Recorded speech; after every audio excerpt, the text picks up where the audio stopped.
Welcome to the Rhapsody of Reality's audio daily scripture reading channel. Today is 10th of May. The readings for today are John chapter 5 verses 1 to 30 from the New Testament, and 1 Kings chapters 4, 5 and 6 from the Old Testament. New Testament reading. John chapter 5 verses 1 to 30. After this there was a feast of the Jews, and Jesus went up to Jerusalem. Now there is in Jerusalem by the sheep gate a pool, which is called in Hebrew, Bethesda, having 5 porches. In these lay a great multitude of sick people, blind, lame, paralyzed, waiting for the moving of the water. For an angel went down at a certain time into the pool and stirred up the water, then whoever stepped in first, after the stirring of the water, was made well of whatever disease he had. Now a certain man was there who had an infirmity 38 years.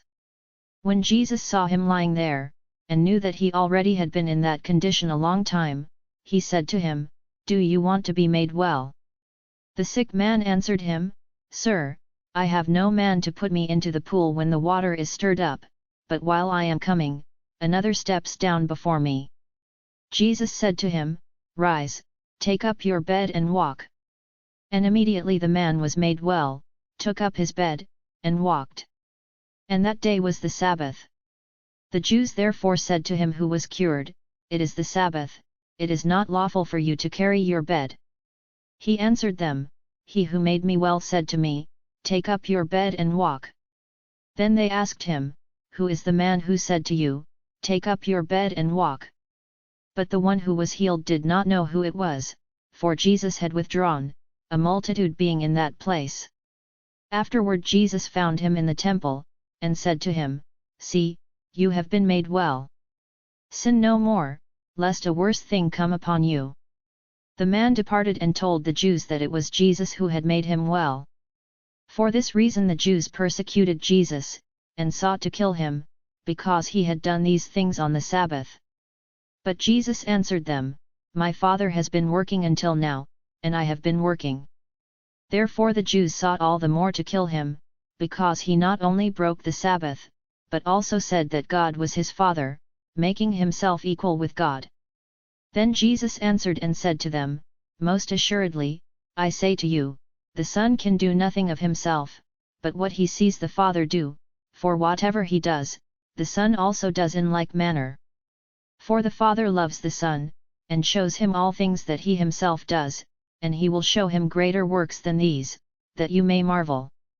For as the Father raises the dead and gives life to them, even so the Son gives life to whom he will.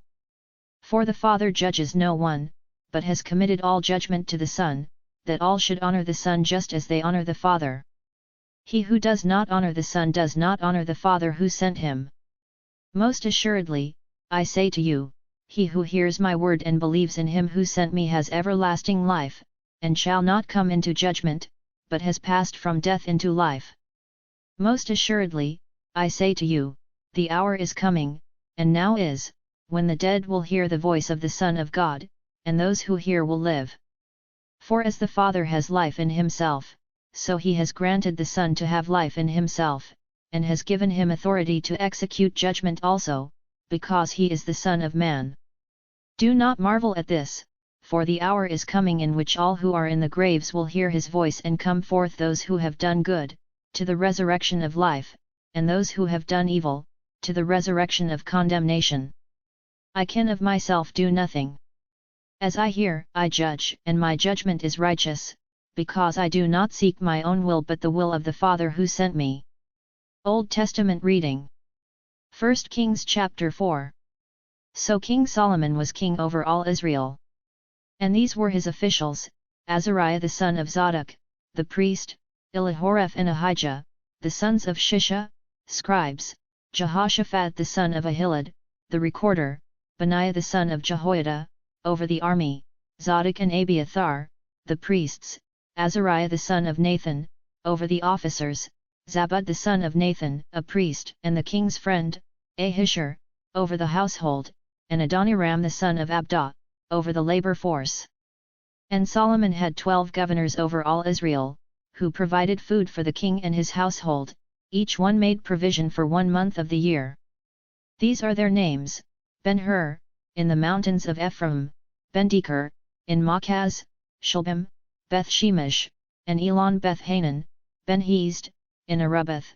To him belonged Saka and all the land of Hepher, Ben-Abinadab, in all the regions of Dor.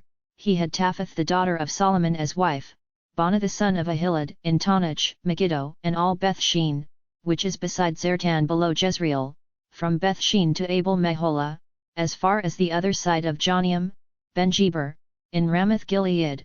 To him belonged the towns of Jair the son of Manasseh, in Gilead. To him also belonged the region of Argob in Bashan, 60 large cities with walls and bronze gate bars, Ahinadab the son of Iddo, in Mahanaim, Ahimaaz, in Naphtali.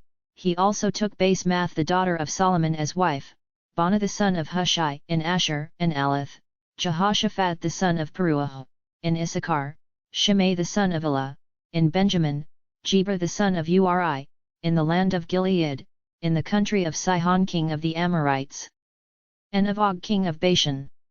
He was the only governor who was in the land.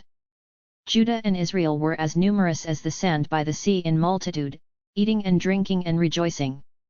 So Solomon reigned over all kingdoms from the river to the land of the Philistines, as far as the border of Egypt. They brought tribute and served Solomon all the days of his life. Now Solomon's provision for one day was 30 cors of fine flour, 60 cors of meal, 10 fatted oxen, 20 oxen from the pastures, and 100 sheep, besides deer, gazelles, roebucks, and fatted fowl. For he had dominion over all the region on this side of the river from Tifsa even to Gaza, namely over all the kings on this side of the river, and he had peace on every side all around him. And Judah and Israel dwelt safely, each man under his vine and his fig tree, from Dan as far as Beersheba, all the days of Solomon. Solomon had 40,000 stalls of horses for his chariots, and 12,000 horsemen. And these governors, each man in his month, provided food for King Solomon and for all who came to King Solomon's table. There was no lack in their supply. They also brought barley and straw to the proper place, for the horses and steeds, each man according to his charge. And God gave Solomon wisdom and exceedingly great understanding, and largeness of heart like the sand on the seashore. Thus Solomon's wisdom excelled the wisdom of all the men of the east and all the wisdom of Egypt. For he was wiser than all men than Ethan the Ezrahite, and Heman, Calcol, and Darda, the sons of Mahal, and his fame was in all the surrounding nations. He spoke 3,000 proverbs, and his songs were 1,005. Also he spoke of trees, from the cedar tree of Lebanon even to the hyssop that springs out of the wall. He spoke also of animals, of birds, of creeping things, and of fish. And men of all nations, from all the kings of the earth who had heard of his wisdom, came to hear the wisdom of Solomon. 1 Kings chapter 5. Now Hiram king of Tyre sent his servants to Solomon, because he heard that they had anointed him king in place of his father, for Hiram had always loved David.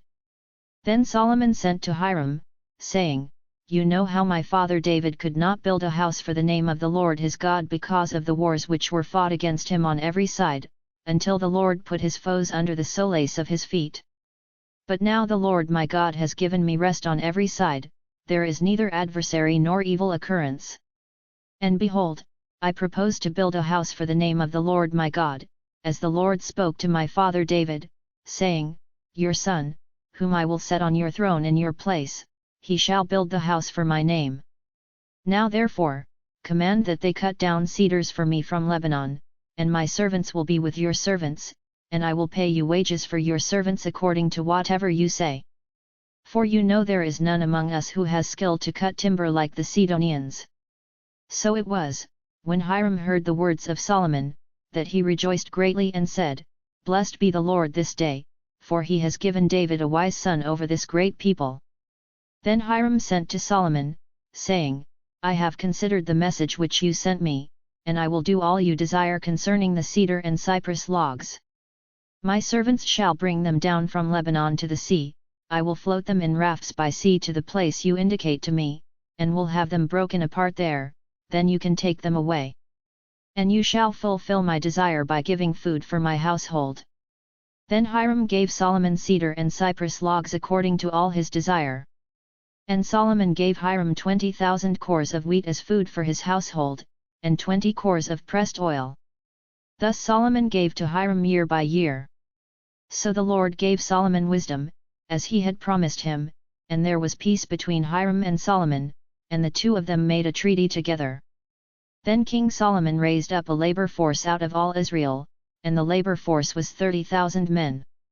And he sent them to Lebanon, 10,000 a month in shifts. They were 1 month in Lebanon and 2 months at home. Adoniram was in charge of the labor force. Solomon had 70,000 who carried burdens, and 80,000 who quarried stone in the mountains, besides 3,300 from the chiefs of Solomon's deputies, who supervised the people who labored in the work. And the king commanded them to quarry large stones, costly stones, and hewn stones, to lay the foundation of the temple. So Solomon's builders, Hiram's builders, and the Gabalites quarried them, and they prepared timber and stones to build the temple. 1 Kings chapter 6. And it came to pass in the 480th year after the children of Israel had come out of the land of Egypt, in the 4th year of Solomon's reign over Israel, in the month of Ziv, which is the 2nd month, that he began to build the house of the Lord. Now the house which King Solomon built for the Lord, its length was 60 cubits, its width 20, and its height 30 cubits. The vestibule in front of the sanctuary of the house was 20 cubits long across the width of the house, and the width of the vestibule extended 10 cubits from the front of the house. And he made for the house windows with beveled frames. Against the wall of the temple he built chambers all around, against the walls of the temple, all around the sanctuary and the inner sanctuary. Thus he made side chambers all around it. The lowest chamber was 5 cubits wide, the middle was 6 cubits wide, and the third was 7 cubits wide, for he made narrow ledges around the outside of the temple, so that the support beams would not be fastened into the walls of the temple. And the temple, when it was being built, was built with stone finished at the quarry, so that no hammer or chisel or any iron tool was heard in the temple while it was being built. The doorway for the middle story was on the right side of the temple. They went up by stairs to the middle story, and from the middle to the third. So he built the temple and finished it, and he panelled the temple with beams and boards of cedar. And he built side chambers against the entire temple, each 5 cubits high. They were attached to the temple with cedar beams. Then the word of the Lord came to Solomon, saying, Concerning this temple which you are building, if you walk in my statutes, execute my judgments, keep all my commandments, and walk in them, then I will perform my word with you, which I spoke to your father David. And I will dwell among the children of Israel, and will not forsake my people Israel. So Solomon built the temple and finished it. And he built the inside walls of the temple with cedar boards, from the floor of the temple to the ceiling he panelled the inside with wood, and he covered the floor of the temple with planks of cypress. Then he built the 20-cubit room at the rear of the temple, from floor to ceiling, with cedar boards. He built it inside as the inner sanctuary, as the most holy place. And in front of it the temple sanctuary was 40 cubits long. The inside of the temple was cedar, carved with ornamental buds and open flowers. All was cedar, there was no stone to be seen. And he prepared the inner sanctuary inside the temple, to set the ark of the covenant of the Lord there. The inner sanctuary was 20 cubits long, 20 cubits wide, and 20 cubits high. He overlaid it with pure gold, and overlaid the altar of cedar. So Solomon overlaid the inside of the temple with pure gold. He stretched gold chains across the front of the inner sanctuary, and overlaid it with gold. The whole temple he overlaid with gold, until he had finished all the temple. Also he overlaid with gold the entire altar that was by the inner sanctuary. Inside the inner sanctuary he made 2 cherubim of olive wood, each 10 cubits high. One wing of the cherub was 5 cubits, and the other wing of the cherub 5 cubits, 10 cubits from the tip of one wing to the tip of the other. And the other cherub was 10 cubits, both cherubim were of the same size and shape. The height of one cherub was 10 cubits, and so was the other cherub. Then he set the cherubim inside the inner room, and they stretched out the wings of the cherubim so that the wing of the one touched one wall, and the wing of the other cherub touched the other wall. And their wings touched each other in the middle of the room. Also he overlaid the cherubim with gold. Then he carved all the walls of the temple all around, both the inner and outer sanctuaries, with carved figures of cherubim, palm trees, and open flowers. And the floor of the temple he overlaid with gold, both the inner and outer sanctuaries. For the entrance of the inner sanctuary he made doors of olive wood, the lintel and doorposts were 1/5 of the wall. The 2 doors were of olive wood, and he carved on them figures of cherubim, palm trees, and open flowers, and overlaid them with gold, and he spread gold on the cherubim and on the palm trees. So for the door of the sanctuary he also made doorposts of olive wood, 1/4 of the wall. And the 2 doors were of cypress wood, 2 panels comprised one folding door, and 2 panels comprised the other folding door. Then he carved cherubim, palm trees, and open flowers on them, and overlaid them with gold applied evenly on the carved work. And he built the inner court with 3 rows of hewn stone and a row of cedar beams. In the 4th year the foundation of the house of the Lord was laid, in the month of Ziv. And in the 11th year, in the month of Bul, which is the 8th month, the house was finished in all its details and according to all its plans. So he was 7 years in building it. Amen. Thank you for taking time to listen to this Bible reading. Kindly ensure you subscribe if you are yet to. See you again tomorrow. God bless you.